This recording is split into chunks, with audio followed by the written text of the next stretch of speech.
Today I'm going to be going over 3 simple tricks that you can use in Vital for great sound design.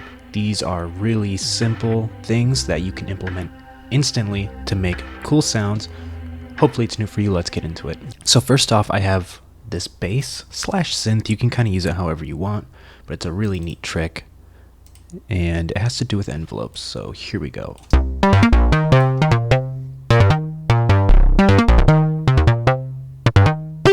What makes the sound is the envelope, and what the envelope is doing is it's macroed to the filter. So we gotta pluck effectively, but what we do is if we make the note so short, what happens is the note stops right in the middle of the envelope, meaning the filter stops right in the middle, so it's half open, and you get this wider sound. And what you can do is play with it, articulate it, and you get this more characterized, unique plucking sound that's louder or more filtered, and you can kind of dial it back by note length. So as you can see, the longer the note, it completely plays through the pluck, bump, and then ends. But if we shorten the note up,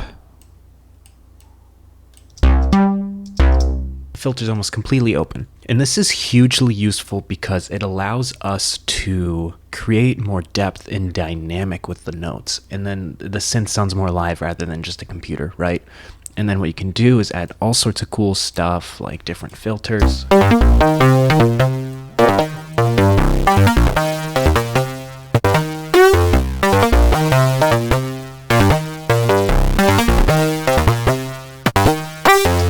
This sort of sound I use a lot in IDM type tracks, really good for that. But you can also use it for, honestly, I could see it being used in drill trap a lot. Would be a really cool bass, You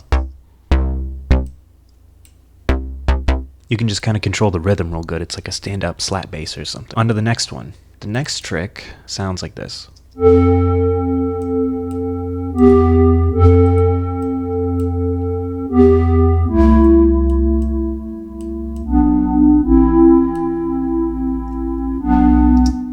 What I'm doing here is I'm macroing a LFO to the pitch of an oscillator. And what this does is it creates a more organic wide sound, tricks your ears. I'm also using a chorus, but we'll take that out real quick. That's just mono. And then with the second oscillator, it's working just like a chorus, but what this is doing is it's creating a whole new texture layer underneath all of that. So what I did is I just detuned one of the oscillators and then attached this LFO to kind of modulate the pitch of it a little bit. Also added a little bit of noise to fill it out, and then add the chorus. But you can see without.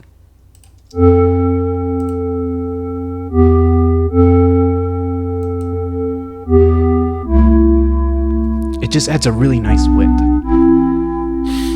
This is a great trick if you're trying to create more vintage, organic sounding synths for like pads or keys or anything like that. It's a great way of filling out space, really. The last trick is something I only find in Vital, actually.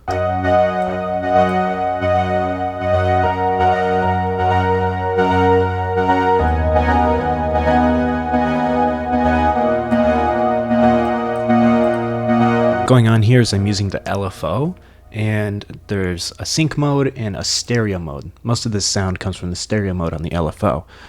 This is something that I was exploring first in Vital because the knob's right there. I thought, why not? And it's really good for creating this sort of hypnotic, psychedelic, sort of atmospheric pad. Really cool. Left and right panning, and you can kind of control the amount here or right here by controlling the movement. So here, I'll show you. And Vital has this really cool UI, so you can see the left or the right.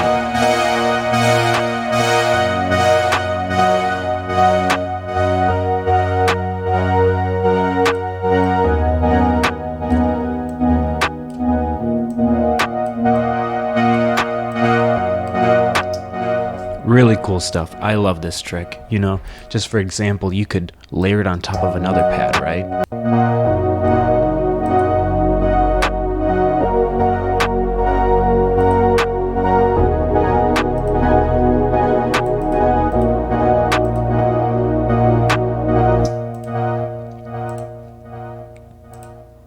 Such a really good trick. I have a little bit of chorus and delay on here just to add to that sort of hypnotic vibe to this sort of trick. But that's one of my favorite things about Vital is the LFOs and stuff. Lots of cool tricks in there. But yeah, so those are 3 tricks that I love to use when sound designing. Hopefully they were helpful for you. Like the video if you found it helpful. Stick around, subscribe even. I check my comments, so feel free to leave anything down there. And thank you so much. I'll see you next time.